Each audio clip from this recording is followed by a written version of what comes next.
Once the remaining recruits were geared for their training, the instructors collected them and led the unit to shuttles parked on the front lawn.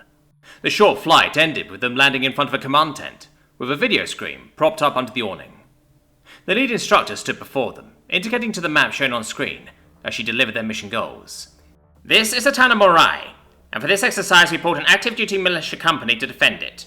Each of you will be given an objective, paired off, and sent into the town to infiltrate it. Your objectives will range from target assassination to area reconnaissance, and even sabotage of enemy assets. The instructor paused and gestured to the recruits. You're all adults and either experienced soldiers or individuals with useful skill sets, so pair off at your leisure. You'll receive your mission packet from an instructor shortly. Fall out. Adam felt more than heard the speed at which a body appeared next to him. Why Cell, which he'd learned she liked to be called, had practically attached herself to him, he didn't understand. He figured it had something to do with her race, though, as she clearly got meme-mugged by many of the other recruits. If nothing else, the oddities of the company would be stuck together, as long as she remained in the course. Hey, Cell, he said, without having to turn his head.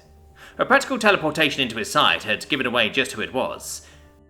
He noted the sole werewolf-looking member of the company's dejected face, as she had been padding intently towards him, but was too late. Team? Cell asked, a smile evident in her voice, even as her mask covered her face. Adam sighed, and used his omnipad, now affixed to his belt, to send her the unit request. The Shorvanti creating a system for alternating fire teams in the field and communicating friendly locations for their pads seemed like a dangerous amount of data to be flown around, but he reasoned it was probably encrypted enough. In his visor, a small green icon labelled Cell hovered above her head now. Cell practically vibrated with excitement when they received their mission packet.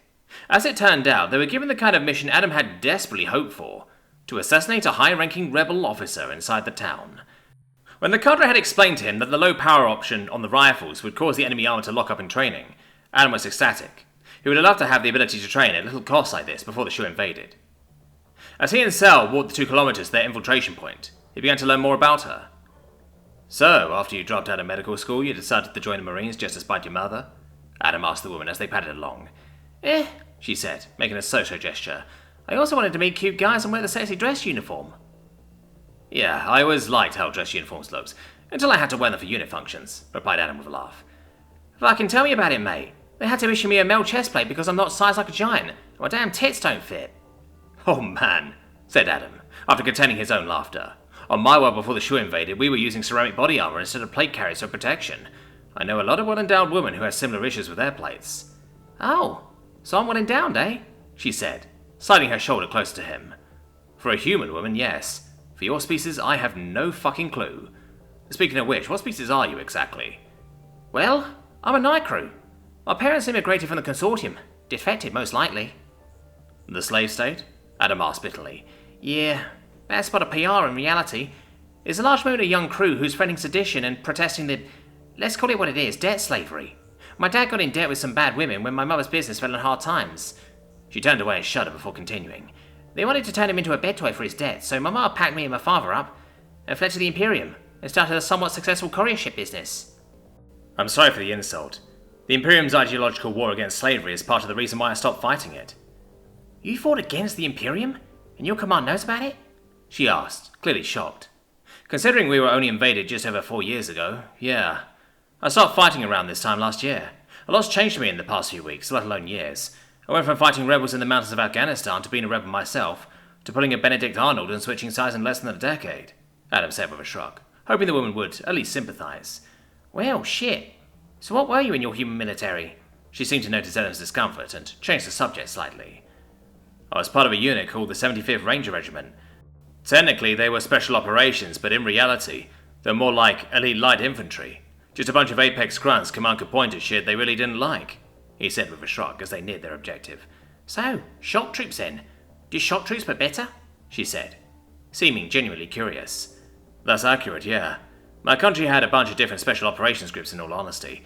It would be similar if you took the DevSec commandos and broke the pods into specific categories based on mission goals and made them all their own distinct unit. Sounds complicated. I know I picked the right partner, she said cheerily, bouncing as they came to a stop, now their infiltration point.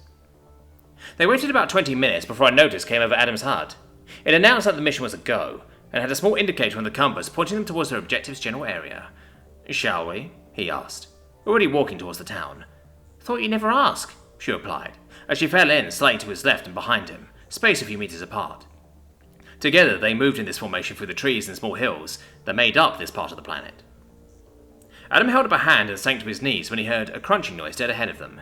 He scanned the trees, turned on his thermal vision, and magnifying it to scan the woods in front of them. "See anything?" Cell said quickly over the radio.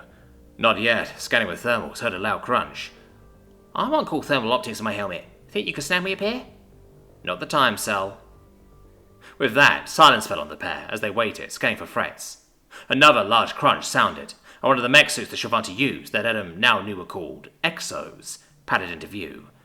It paused to scan the surrounding area, turning at the waist. Adam knew his position was well concealed from the imposing piece of machinery, but he still flinched as his gaze passed over where he and Cell lay. He remembered seeing friends being torn mercilessly apart by the suits back on Earth, even watching as one was used to pop a resistance fighter like a tube of toothpaste. Cell seemed to notice his discomfort and overly tense body language, placing a hand on his thigh. When the machine finally jumped vertically to God knows where, they both breathed a sigh of relief. "Bad memories?" she asked softly. "Yeah, let's get to town," he replied, not wanting to broach the subject that approached in his nightmares. Cell slapped his leg twice gently, stood, and began to lead the way. Adam followed, periodically turning to walk backwards for a few steps to ensure their rear stayed clear. When they reached the outskirts of the town, was soon to rise out of dense forest and turn immediately into a medium-sized city by Shovanti architectural standards, Adam bade Cell to stop. "Alright, listen. I'm going to move into the town, get eyes on our objective and radio the positions. I'll return after nightfall, we insert together, complete the mission, and get out, okay?" Adam said, coming up with a basic and modular plan. "Hey, I can't just let the guy walk into a war zone by himself. My father would kill me," she said incredulously. "Cell, you got standard marine armor, right?" "Yeah, plus a couple small modifications for medical pouches and analysis nodes." "Okay, well mine has... Wait, you're a medic?" "Well, yeah. I figured I'd do a job that I had a little knowledge of since I dropped out of med school. Why?" "We need to have a chat later about my team, but for now, I'm the one with the special suit with advanced cybernetics, you're not. Wait here. I'll be back once night falls in a couple of hours." Fine," she replied, sounding mildly miffed. Adam activated his jump kit and batted up to a second-story rooftop before jumping another 2 stories to the one on his left. Moving from rooftop to rooftop, in short order he found what looked like an enemy mobile command center. It was buzzing with activity from soldiers, clearly all trying to coordinate efforts against the 13 teams that were carrying out various activities in the area. He spotted a woman standing just outside the vehicle, gesticulating around at the soldiers that surrounded her. This was clearly his target, as his intel had just suggested eliminate the enemy commander in the indicated area. Zooming in on her, he pinged her location on the map and radioed his partner. "Cell, this is Adam. I've got eyes on the VIP." "Adam, this is a private channel. You don't have to identify yourself every time." Fuck, old habits. I'll keep you updated on her location and swing by to grab you once it gets dark." "Gotcha, big guy. I'll just be here, bored out of my mind." Adam had to physically stop himself from sighing at her charged remark. The woman clearly knew her way around a firefight from how she moved with him in the forest, but she still, for better or worse, wore her heart on her sleeve. Papa was going to love her. "So, Cell, my CEO sent me with some interesting orders," said Adam, settling into a comfortable spot on the roof where he could watch from, without announcing his silhouette to the world. "Well, don't keep a girl waiting," she replied after a few seconds of silence. "She said she was giving me the authority to recruit an individual to the team while I'm here. She had some specific stipulations, though, and I was wondering if you know anyone that might fit," said Adam over the radio with a chuckle. He knew this woman fit the exact specifications Grim had sent him with. They needed to be weird and adaptable enough to fit in, and most importantly, they needed a medical background. "Oh yeah? Well, why don't you tell me, and I'll pull out my little black pen and see who I've got." "Well, due to some complications, we're down a medic.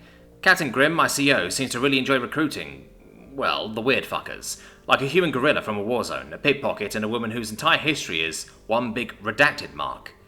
Anyone spring to mind who might fit?" He was smiling widely under his helmet now. The chaotic and perky little night crew would be the perfect addition to his team. "Wait, you're actually serious? Don't be fucking with me now," she said excitedly over the radio. "Not fucking with you.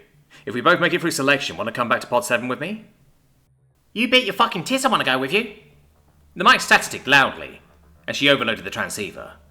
"Cell, if you yell like that, you're not going to make it through the first day." "Oh, right, yeah, we're commandos. We got to be all sneaky-like," she responded, eliciting a semi-audible groan from Adam. The sun fell beyond the horizon as he watched from his rooftop, finally getting to a point where he could activate his night vision. Flicking on the combination mode, he observed the green-painted world, dotted by yellow hotspots from the militiamen below. "Sir, I've changed the plan," he said, pulling up the unit tracker on his omnipad, marking a roadway between their positions that exited into the forest. "I want you to set up an ambush here. I'm going to pop around into the bitch's skull and break across the rooftops. I'll lead any pursuers to that ambush point, and we'll catch them in an L shape, get me?" "Sounds like a dumb and risky plan to me, but I guess I'm not Mr. Super Commander from the sex world, am I?" she said teasingly. "I really wish people would stop calling it that." "I'm just fucking with you. I'll meet you there in 5 minutes," she said with a chuckle. Adam moved to the small parapet wall, aimed his rifle at the entrance to the command unit, and waited for the enemy CO to poke her head out. In less than a minute, she strode out of the brick-shaped vehicle. Adam exhaled, lined his sights up with her head, and pulled the trigger.